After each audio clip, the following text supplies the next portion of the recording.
Shout out to the supporters of Tupac Was Lyrical. I just recently came across a video that I seen before, but I probably overlooked something that Tupac said. And this is what Tupac said. Now I'm an actor, and I don't want anybody to take that from me and say you're a rapper who's acting, because you would hardly pay me this, and you would hardly get these scenes that you're getting if I was a rapper just acting. You know what I mean? For the check. So I'm an actor. I just happen to rap on my spare time instead of being a waiter.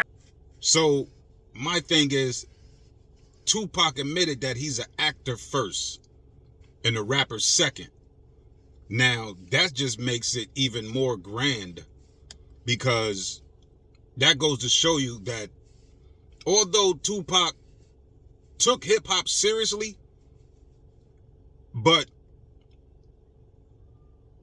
and there was passion in it, but the passion wasn't acting. But he had so much stuff going on in his life. And I always thought Tupac was a rapper first and an actor second. I just figured Tupac had a lot of stuff that he was doing, like, you know, as far as being an activist, as far as being, giving lectures. Like, there was a lot of stuff Tupac was doing in his lifetime. But within his music career, there was a lot of things that he was doing. But now I see why he was just to rush through rhymes and create rhymes that he did. And to create songs. Now I understand why Tupac said, yo, shit, we only got 2 weeks to do this whole album. Complete it. Mix it down and everything. We don't have time or the luxury to spend all this time doing one song. We don't have it. We gotta somehow find a way that we can double up on it. Cause I did my whole album. I know it ain't all of that, but I did my whole album like 3 songs a day. Because there came a point in time where, like, you know, the rapping aspect was just used as an outlet to make money.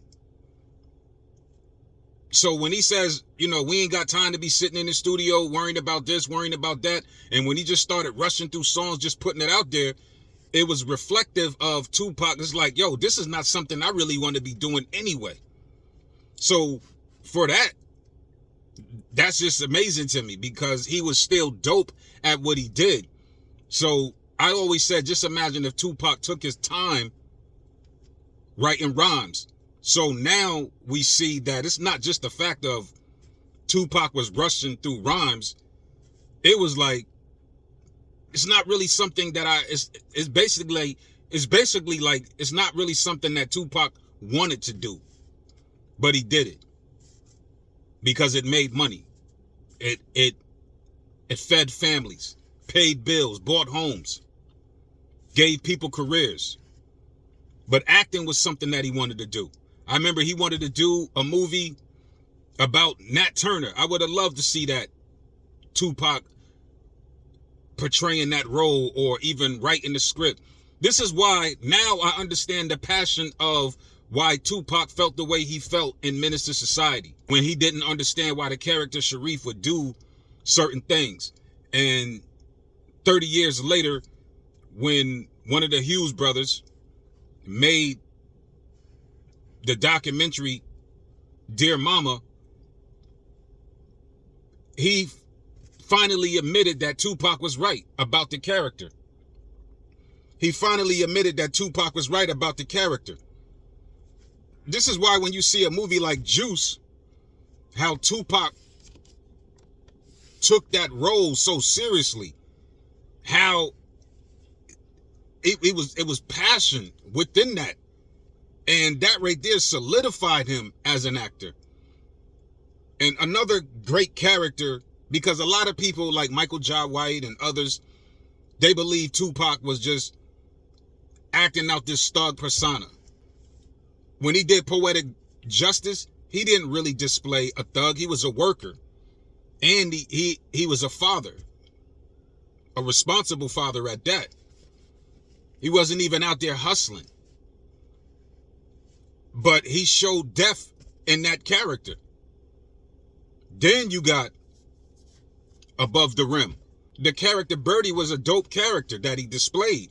The dialogue that he shared with Leon, with all the Marlon Wayans, with Dwayne Martin, with anybody that he interacted with, Bernie Mac, Wood Harris, with those he interacted with.